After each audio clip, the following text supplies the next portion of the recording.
Sveiki video blogo pagal Jurgį žiūrovai. Šiandien yra pirmadienis, pradedu naują blogą. Ir šitam blogę aš kalbėsiu apie verslą svetur. Ir bandysiu jūs paskatinti, pradėti kurti verslus svetur. Šitam blogę netgi paskelbsiu konkursą, kurio prizinis fondas, ne prizinis fondas, tai labiau investicija, bus iki 10 000 eurų. Tai manau, kad šiandien sukursim kažką tokio, kas paskatintų jūs mąstyti plačiau, daryti daugiau ir aišku, tuo pačiu gauti ir turėti daugiau. Tai ką, einam pasidarom arbatos ir važiuojam. Taip, jūs nesuklydot, nepaėjo pagal scenarijų vakar viskas. Iš tikrųjų turėjo būti kitaip, turėjau nueiti pasimti arbatos puodelį ir pradėsiu pasakot, kas mano manimu yra svarbiausia, norint gerai padaryti verslą. Ir gavosi taip, kad atėjau, darbai įtraukė, ble. Ir, kaip sakant, be pabaigos. Tuoj pratęsim. Mes kai sugalvojom, kad ir labai gerą verslo idėją, dažnai mes neįsivertinam rinkos. Ir neįsivertinam rinkos ne tik tai dėl to, kad kaip mes su ta rinka elgsimės, kaip mes pardavinėsim, bet dažnai neįsivertinam rinkos dydžio, kad kartais mūsų verslo idėja ir investicijos yra tai rinkai tiesiog per didelės ir nebebus niekada atsiperkamumo. Kodėl taip įvyksta? Dėl to, kad mes dažnai verslą darom norėdami kažkam kažką įrodyti, kažką veikti, būti užimtiem, bet ne užsidirbti pinigų arba išlaikyti savo šeimą. Dėl to mums reikia labai dažnai domėtis ir žinoti apie kitas esančias greta rinką. Šiandien dabar aš važiuoju į 3 jūrų konferenciją, kuri vyks Lenkijos ambasadai ir tai apima, jau dabar suklysti, įveskit į ChatGPT ar į Google 3Seas Region. Pasižiūrėkit, tai eina Lietuva, Lenkija, Latvija, Rumunija, Austrija ir tikriausiai dar N+K, kokia 14 šalių. Ir iš tikrųjų veikti tokiuose regionuose jau pasidaro daug įdomiau. Aišku, yra niuansų. Yra kalbinis barjeras, yra logistikos barjeras, yra netgi skirtingi laiko zonos. Tai iš tikrųjų tuos visus dalykus labai dažnai reikia mums teisingai įsivertinti, norint teisingai padaryti verslą. Bet nuo to ir reikia ir pradėti.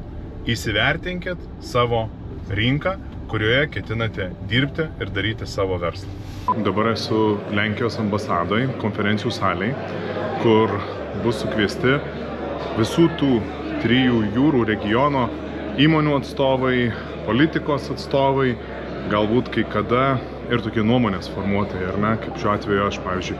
Ir tikslas yra pagrindinis atrasti partnerystę, atrasti tuos momentus, kodėl mes galim būti vieni kitiem naudingi, nes automatiškai tai prasiplečia rinka. Nes daug lietuvių kažkodėl tai dirba su latviais, aš esu kai turėjęs logistiką, tai esu vežęs tos krovinius, nežinau, į Jelgavą, į Daugpilį, į visus kitus mažesnius kraštelius, nors jeigu pažiūrėjus, kad nuo Lietuvos iki Latvijos tai yra, gerokai, kaip čia, jeigu nuvažiuosi tuos pačius 300 km nuo Vilniaus iki Latvijos ir nuvažiuosi tuos pačius 300 km nuo Vilniaus iki Lenkijos, tikriausiai surasi gerokai daugiau milijonų gyventojų ir savo potencialių vartotojų. Tai ta linkme ir daromos yra tokios konferencijos, kurių dėka yra žmonės atranda partnerius, atranda galimybės, tuo labiau, kad yra nemažai europinių visokių struktūrinių fondų, kurie yra skirti kurti žaliam kursui, skaitmeniniai infrastruktūrai ir kitiem dalykam, kurie tikrai gali pasitarnauti verslo pradžiai ir gerom galimybėm, jeigu išnaudosi, tai tikrai turėsi tikrai geras galimybės užkurti savo verslą visai kitam lygį negu Lietuvoje ar Lietuvoje bus Latvijoje, ar ne? Tai pasižiūrėsim, kaip praeis šiandien konferencija, paskui būtinai pasidalinsiu su jumis. Čia darbas baigtas, 20 minučių iki ofiso, manau, kad spėsiu. Iš tikrųjų labai gera panelė buvo.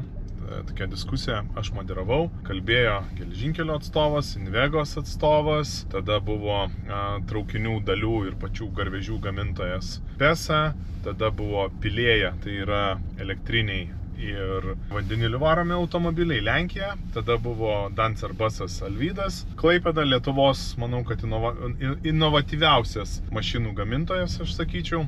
Tada šalia manęs sėdėjo Šemislavas Šemekas iš logistikos ir transporto kompanijos iš Lenkijos. Diskutavom apie tai, kaip padaryti, kad mes taptumėm partneriais, kaip Lietuva galėtų įsiintegruoti į Lenkiją, Lenkija galėtų tiekti ir Lietuvai. Nes šiaip iš tikrųjų, kaip pasižiūrėjai, Lietuva yra labai maža rinka.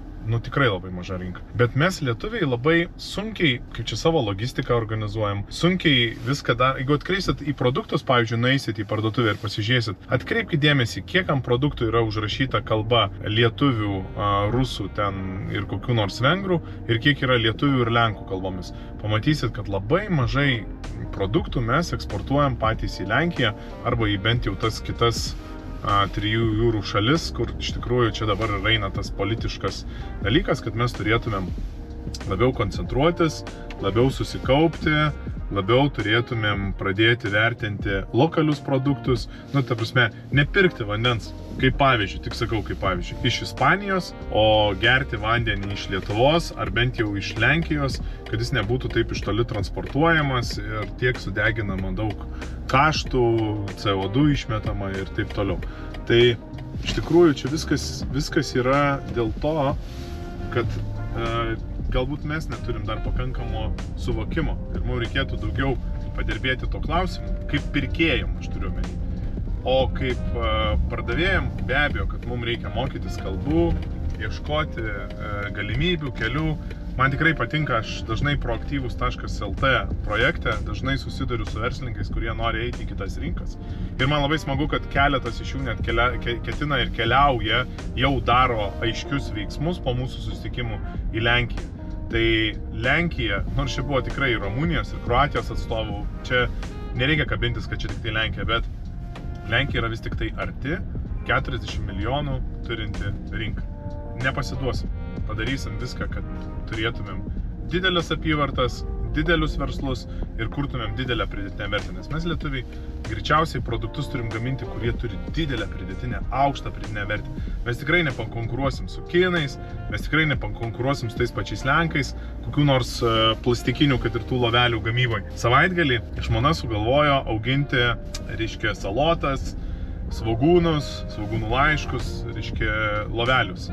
Ir tam jinai pasisodino iš pradžių tokiuose mažuose vazonėliuose ruduose ir manęs paprašė, kad savaitgalį nuvažiuočiau ir nupirkčiau lovelių.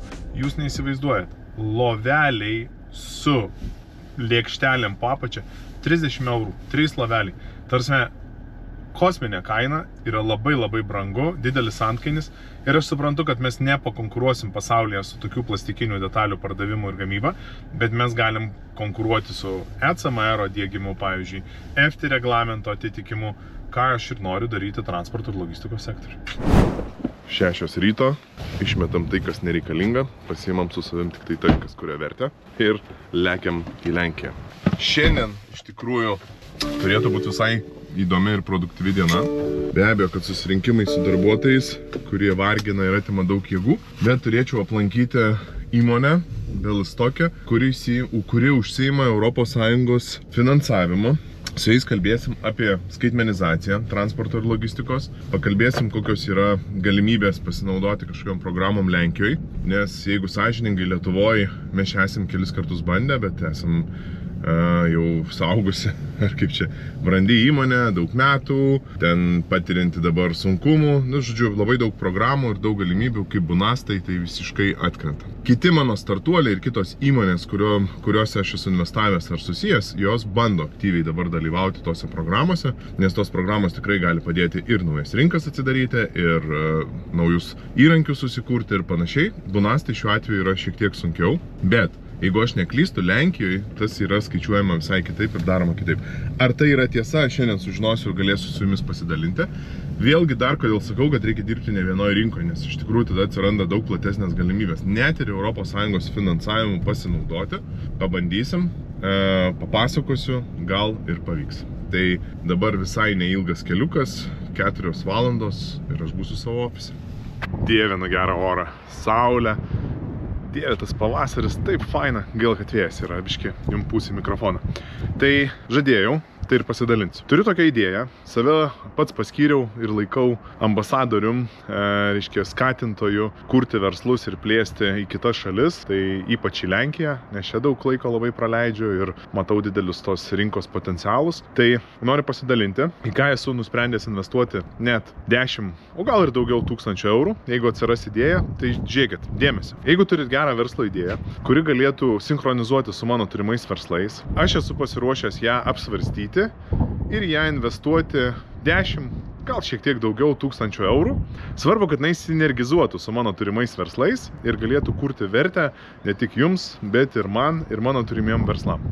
Kokia mano mintis ar koks yra mano pamąstymas? Pavyzdžiui, suprantam, kad norėdami paskatinti vairuotojus naudotis mūsų TIR parkingu, turėtumėm sugalvoti, pavyzdžiui, maistą. Jeigu jūs turite idėją unikalaus, gero maisto, aš galėčiau investuoti tuos 10, gal 15 tūkstančių eurų į jūsų vagonėlio padarymą. Įsivaizduokit, turėtumėm maisto vagonėlį, dėl kurio atvažiuotų visi vairuotojai pavalgyti ir dargi Belostoko miestelėnai, kurių yra beveik 300 tūkstančių. Tai sinergizuotų su mano verslu, o tai būtų jūsų svajonės išpildymas. Aš galėčiau jums nupirkti vagonėlį, galėčiau apgyvendinti jūs pas save apartamentuose čia pat, o jūs galėtumėte kepti ką nors unikalaus, kas trauktų ir miestelėnus, ir furistus. Ir tai galėtų būti, nu nežinau, gal tai galėtų būti, žinot, kaip yra Vokietijai, tie ypatingi kebabai, kur didžiausios eilės.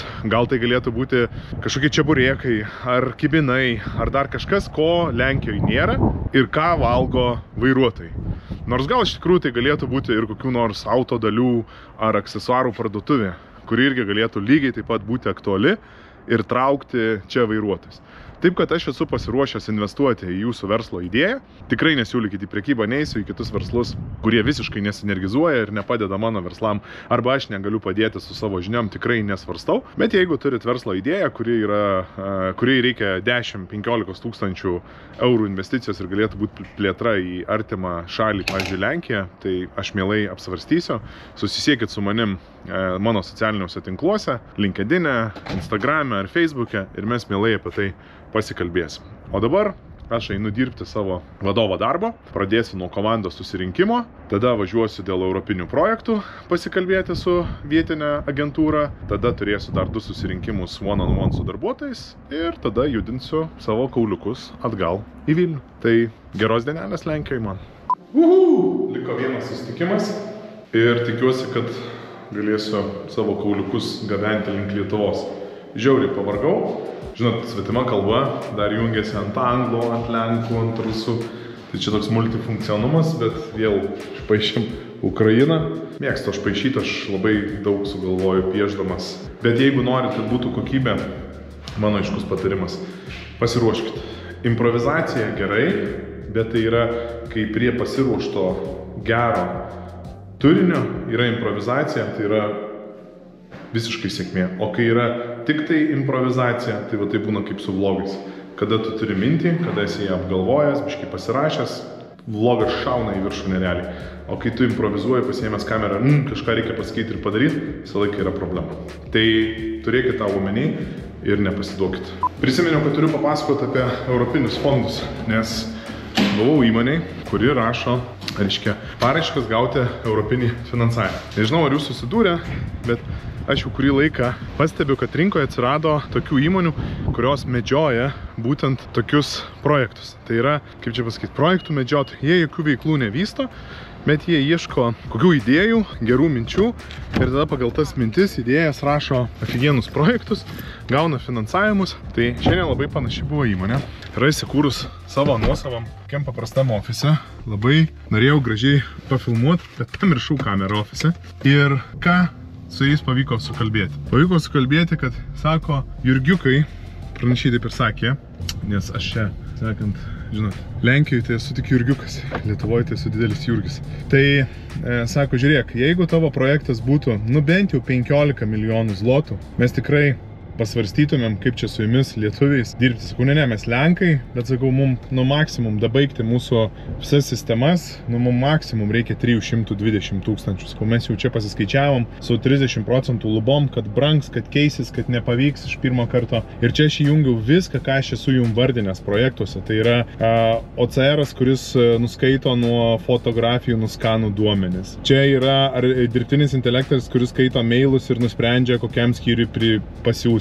Čia yra telefoninis dalykas, kada skambina ir atpažįsta, pagal kokį užsakymą žmogus skambina. Žodžiu, čia aš jau tokį visą vikšrą padaręs, tokį didelį, taip viską esu sudėjęs. Ir tai yra, max 320 tūkstančių eurų, kas man atneštų didelę sėkmę tarp klientų ir naujų partnerių tikriausiai Europoje. Jis sako, sorry, tikriausiai mums neįdomu šitas projektas. Ir nesakė, kad pagalvosim, patempsim, bet ką reiškia Lenkija ir ką reiškia dirbti skirtingose, kaip sakant, regionuose, skirtingose rinkose. Aišku, yra gerai galimybė išbandyti ir save pasimatuoti, bet antiek esam čia maži, antiek esam skrusdeliukai, dėl to labai skatinu jungtis, daryti verslus kartu, daryti didelės apyvartas, kad neatrodytumėm tokie maži skrusdeliukai ir nevadintų mūsų jurgiukais.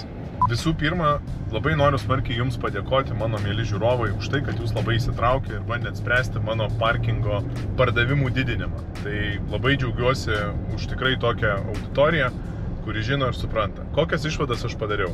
Turim turėti maistą, tai reiškia, bandau netgi siūlau investiciją, tai yra žmogui, jeigu, pavyzdžiui, norit vystyti restorano verslą ir nežinote kaip, bet turite geras rankas, geras idėjas ir turite gerą maisto pasiūlymą, tai kreipkitės, aš finansuoju 10-15 tūkstančių eurų, sukurkim vairuotojų aptarnavimą. Gal turit kitą kokią nors idėją, nežinau, ten, kas pritrauktų vairuotojus į parkingą, irgi investuoju. Tačiau, be maisto buvo dar daugiau idėjų, kad čia turėtume šitam kely, kur dabar važiuoju, turėtų atsirasti kažkur tai mūsų, reiškia, reklama. Taip, tikrai greitų metu atsiras nukreipimas į mūsų parkingą, nes iš tikrųjų matau, kad dar yra didelis rautas tų važiuojančių, ypač į ukrainiečių.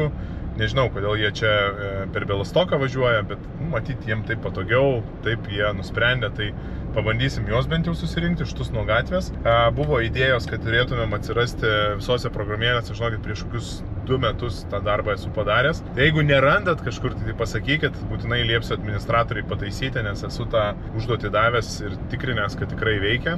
Tada buvo labai gera ir man labai patikusi idėja, tai kad siūlyti vairuotojai kažką tai, nes vairuotojas nesvarbu, kiek pinigų leidžia. Tikrai, tik dar nesuprantu, kaip tam vairuotojai pasiūlyti tiesiogiai, kokiu būdu. Aš jau net juokiausi, kad padaryti SMS žinutes, kas kerta tam tikrą zoną. Žinot, kai atvažiuodavom anksčiau prie Lenkijos Lietuvos pasienio, siūsdavom mums bitę, sveiki atvykę, man dabar nevesiunčia, gal nustojo. Tai kažką panašaus galvojau, gal irgi furistam, kad labas, sveikas atvykęs, siūlom tau parkingo paslaugas, nemokamą valgį ir taip toliau, ten kažką tai. Tai, žodžiu, judu tą linkme, tai ačiū labai, nuoširdžiai vertinu savo auditoriją ir labai protingus ir įsitraukusius žmonės. Tai ačiū labai, dabar baigiu kalbėti ir važiuoju, nes nuovargis yra 300. Ketvirtadienio rytas, mes už mane važiuojam į Vilniaus klubą. Labas rytas. Labas rytas. Kaip tavo nuotaika? Puiki. Puiki? Pasveikus jau pagaliau. Mano žmaitė buvo šiek tiek sinusite apsirgus. Tai mokau žmonės, kad jie galėtų matyti plačiau, nes dažnai pradedam daryti verslą savo artimiesiems, bandydami įrodyti, nepasiskaičiuodami rinkos. Ar turi patarimą, ką nors jiems šitų klausimų? Gal žmonės bijo geografijos iš tikrųjų. Gal mažai keliauja, o gal kalbos nesupranta, įstatymą nesupranta, tai nebijoti. Tai mano patarimas yra nebijoti. Arba visada galima pasitarti su kažkuo. Taip. Kas žino. Žinot, šitam video gaunasi, kad aš jūs labai pušinu, kad žiūrėkit, nepradėkit nuo mažos rinkos, apsiskaičiuokit, ar tos rinkos užtenka jūsų verslui, kaip čia išlaikyti, uždirbti pinigus ir taip toliau. Bet iš tikrųjų vienas dar labai svarbus elementas, ko tikėjausi, kad Jana galbūt įvardins, nes šiuo metu mes labai daug apie tai kalbam, bet tiesiog aš ją užklupau labai netikėtai, tiesiog norėjau duoti bučkį žmonai ir tuo pačiu išsitraukiau kamerą, nes jinai buvo palikta mašinai. Bet aš noriu pasakyti, kad dar yra labai svarbu, su kuo jūs tai darysit? Komanda. Tu, jeigu nori padaryti verslą, tu turi turėti komandą. Jau seniai įrodyta, kad amatas gali egzistuoti, kai tu darai viską pats. Tai yra tas verslas, kur tau susirgus, susilaužius koją, jis dar šiek tiek pragyvens, bet paskui galutinai numirs. O verslas tai yra toks mechanizmas, kur tu sukuri sistemą ir ta sistema veikia tau aktyviai toj sistemoj neminant pedalų ir nedalyvaujant. Tai svarbiausia, norint padaryti verslą vienoje ar kitoje rinkoje, kad net ir šitoj mažutėje mūsų Lietuvos, pirmiausia reikia pradėti su kuo jūs tai darysit nuo komandos.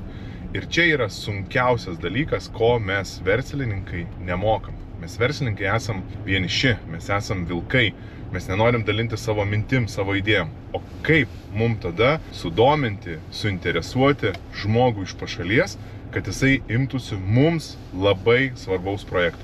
Ir iš tikrųjų, aš pažiūrėjau, kur mano vadovai ar kur žmonės mano įsitraukia, ten mes važiuojam. O kur mano žmonės atrinkti tik dėl to, kad reikia tą varžtelį ar sraigtelį sukti, mes iš karto stovim vietą. Ir aš noriu pasakyti, kad čia yra labai labai svarbu pradėti savo verslą nuo žmonių paieškų. Turit surasti žmogų, turit susitarti, dėl ko jam tai apsimoka ir kodėl jisai tai daro.